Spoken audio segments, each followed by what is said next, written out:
we're going to be looking to do two things.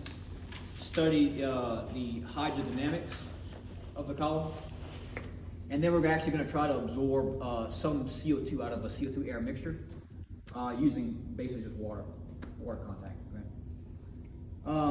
Objectives: experimentally measure the packed column hydrodynamics, which is your pressure drop as a function of gas and liquid flow rates. So that's basically like your part one to this experiment. Then you have rates of absorption of the carbon dioxide, theoretical number of stages, and then the mass transfer coefficients, HTUs, NTUs, stuff like that. So again, we have two parts to this experiment. The first part, we don't need the CO2 at all. It's just water and air. So we can kind of ignore this for now. We have a manometer with water in it. That's what's going to be used to measure the pressure. So the pressure difference between this middle section and the top. There's a reason why we're not doing the full column, which is the actual pressure drop whenever we actually use the CO2. Like that's gonna be more correlated because again, if you're moving air from the bottom all the way through the top, you're gonna have the pressure loss or the pressure drop is the whole thing. But just for the hydrodynamics, this system is designed weird. We have this little distributor plate on the inside so that when the water drops down, it gets kind of funneled back to the center and then redistributed back through. The problem is if you don't do that, then water can channel on the outside, get stuck, and then you have it running on the sides, like almost like a film. You don't get any of the surface area benefit by having all the packing. The problem is that they don't have one down here. So sometimes when you're running high airflow rates, it pushes the water through this hole and then it floods I don't know why they did it that way. So what we're gonna do instead is we're just gonna measure, just for the hydrodynamics, we're gonna measure just this section, the pressure drop as we have different combinations of air and water. And then you can extrapolate that pressure drop per foot of packing and then it kind of use that as an estimate to calculate the full packing. Okay? So we're gonna do, let's see, we'll do a few different combinations of air and water. I don't think we have them listed. Yeah, so the airflow rates are gonna be between 20 and 160 liters per minute. So each one of these are in liters per minute. The float is this orange thing. You measure this one from the top of the float. Okay, so just put the top of that on whatever number you want. The controls are down here. So you got one for your air, one for your water. So if you flip this one on when it's plugged in, you'll turn the air compressor on. When you're using any one of these, close them first and just crack them a little bit. If you have it fully open, you turn it on, it's going to smash the float all the way to the top. Same thing for the water, so just be careful with it. Just make sure they start closed and just crack them a little bit just to get some kind of fluid movement through it. Make sure, of course, when you're using the water, you have the reservoir, I would say probably 3/4 full. We're going to be recycling the water for the hydrodynamic because it doesn't matter. But in the second part, we're going to be using a fresh supply of water. So we're going to be draining it out. Somebody's going to have to watch it. But for the first part, we can just recycle the water out. It's not a big deal. So always keep this valve open and this valve, keep this in line so they can recycle the water. Whenever we want to get rid of the water to the drain, we're going to put a tube on this end and close this. That way the water just kind of, the weight of the water just pushes it through. We'll just drain it out. Okay. So again, put your water in. We have the air compressor, so you don't have to worry about the gas. You can turn these two on and set whatever you want. So again, from 20 to 160, I think we have like 4 or 5 of these. And 5 airflow rates, so 5 between, include 20, 160, pick another 3. And then the liquid flow rates, so we're gonna kind of have to figure out which ones, okay?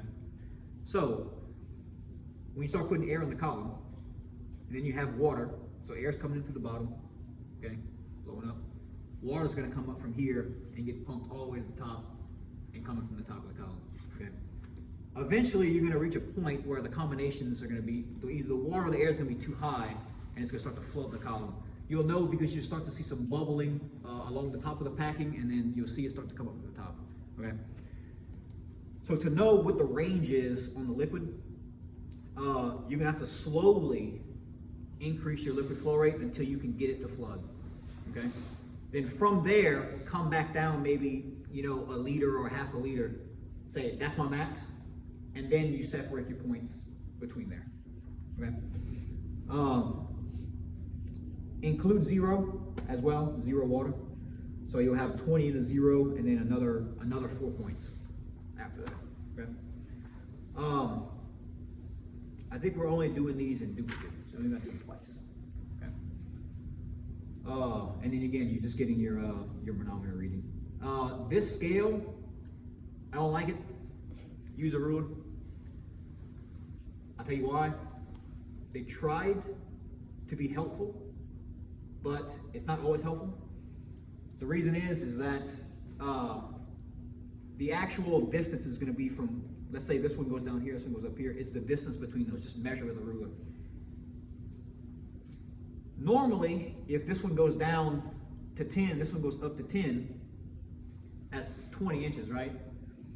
What they did was like, well, they said, well, let me just make these in half or half centimeters instead of centimeters. They made them in half centimeters. So if the two liquids are on 10, that's actually 10 centimeters because it's 20 half centimeters to make 10, right? But that's confusing if they don't both hit 10 exactly, because you can't just look at one of them instead. That's super confusing. I hate that they did that. Just take a ruler and measure the total distance, because you're gonna end up getting it wrong somewhere. Okay. But so you can do it in centimeters or inches that way, whatever you want. And it'll be inches of water, and you can change the pressure, calculate later. You want to make sure, I mean, it should be set up, but just make sure that all the flow paths from here to the top are actually open. Notice that there is a series of valves. They have these little three-way valves that runs through the manometer, back up, and out. But you notice they could go different directions. So the way that these work, the points will point to an opening. So if a point touches a line, it's open to that line. If a point touches nothing, yeah, there is a hole, but the hole's touching nothing, so it's not going anywhere. So in this case, you see the points is clearly touching these two. There's no point here, so this is closed, and there's nothing here, even though there's a point, so that's closed. So you know that this line is open. Same thing on this side. The only points are touching these two lines.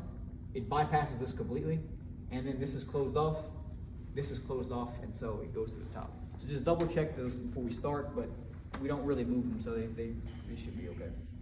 Okay. So you're just varying air and water flow rates, getting the pressure drop, and make sure you find the flood point to determine that water range. Pretty straightforward, yeah? Okay.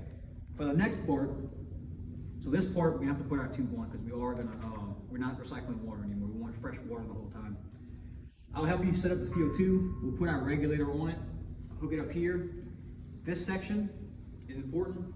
It fits onto the back. It fits on there pretty snug, but it's designed to where basically if you put, we're gonna put this I think at 20 psig. If you fully close the CO2 rotometer, if you fully close it and this pressure goes up too high for some reason, this thing will actually blow off the back. That's okay. We don't want to over pressurize the system. So if you hear a little pop and you hear it just probably came off, you could just shut it down and plug it back in. That's okay. It's a safety feature. Okay, but we need to make sure that we have it on there snug so we're not leaking CO2 though. So we'll just plug that up. I'll have all this set up for you. 20 psig. We want a gas mixture of, I think we did, the total mixture was 50 liters per minute total, and 10% CO2. Okay, so 50 total liters per minute, air CO2 mixture, 10% of that CO2. Okay. Again, you can just set your with the tops, set them to 5 to like in our case, it'd be 45 and 5. Right, 10% CO2. And then you can kind of use what we already had last time because we have roughly a flood point for the air. The air and 10% CO2 is going to be probably about the same flood point. So whatever that range was, you can take that as your max point, and then you can do the same thing and see how much CO2 is going to be absorbed out. Okay. have the meter over there. Let's see something else. Again, make sure you do a 0 run too, because the 0 with just the gas mixture moving through and no water, that's going to kind of tell us what our initial is. Because these things are old, they kind of bop around a little bit, there's a little bit of play in it, it might not read exactly 10% on the meter. That's fine, just set it that way. Whatever it is, that is the number, we're just gonna go with that, okay? And we'll just see how much CO2 we can absorb out. It's probably gonna be 1.5% or something like that. But we need to use that meter to actually measure the CO2. So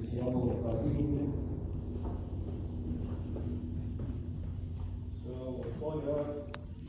For it and all that. This goes in it. So you can plug it in, and we're gonna hook this up. It just snaps in there, it's a quick connect fitting. So I'll turn it on, 0 it out. It'll just have the CO2 number on it. Just gotta read it straight off, that's fine. But something important, you might have noticed there's another clear tube that runs to the top. So we're not gonna stick this up in there just for safety. We're just gonna hook this up to this tubing on this unit here, okay? We're gonna stick this tubing into here, okay? And then this, get it back out of there. It's gonna fit in here, okay? So this is gonna be sealed up, this is sealed up, this is gonna be hooked onto here. We're gonna draw a sample all the way from the top through this tubing into this beaker and then back out into the unit.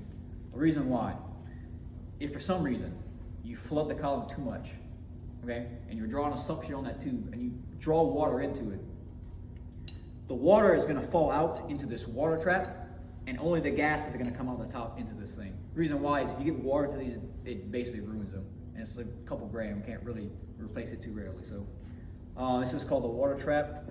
Just make sure this is hooked up. And I'll put a table or something so that you don't have to like put it on the floor. And we're just gonna stick this in here, put a screwdriver on it, tighten it up. Once it turns on, it'll constantly be sampling. So you should get it some number on demand. When the number stops moving, that's steady state, take it up, okay? And again, you're gonna do that, you're gonna duplicate that just to make sure that we got consistent results. Make sure you duplicate the 0 run too, because we want to make sure that after we did our CO2 absorption and when we cut off the water, that the CO2 level builds back up to where it was initially. That's important because if this, and make sure you keep an eye on these two values. We want to make sure that CO2 hadn't walked up or down while we started, because if it doesn't match back where we started from, then this must have moved. So the CO2 absorption, is that a function of the water taking it out, or did it increase or decrease on its own, right? We're only gonna expect about 1.5%, so if there's any kind of increases or decreases, that's gonna be a significant effect, right? We wanna watch out for that. So whoever's controlling the air and the water, control air here, CO2 here, water here, whoever's controlling these two, you need to keep an eye on it while it's running. And then also the water to make sure you're keeping a constant flow of water in there, okay? And just keep an eye, make sure you're not flooding.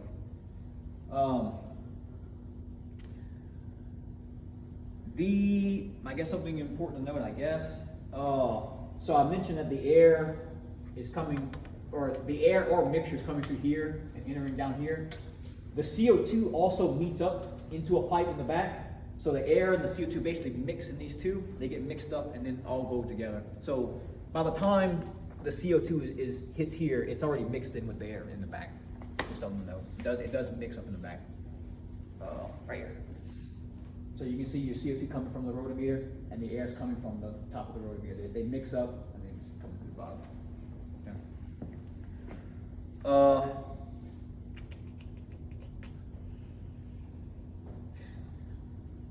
I guess double check when you're doing your first pressure readings that these little valves are actually open.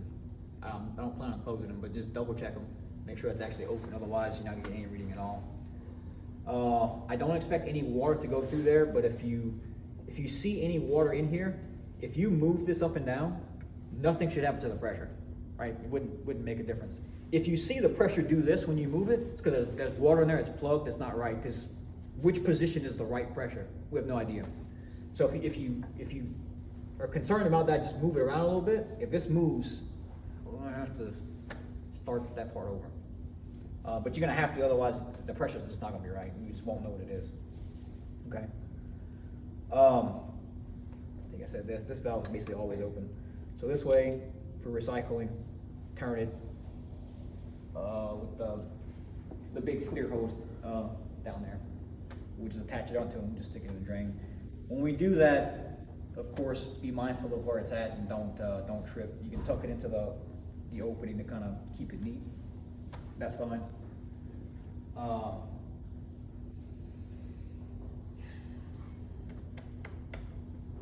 Pump and compressor on the other side for your water and air, respectively.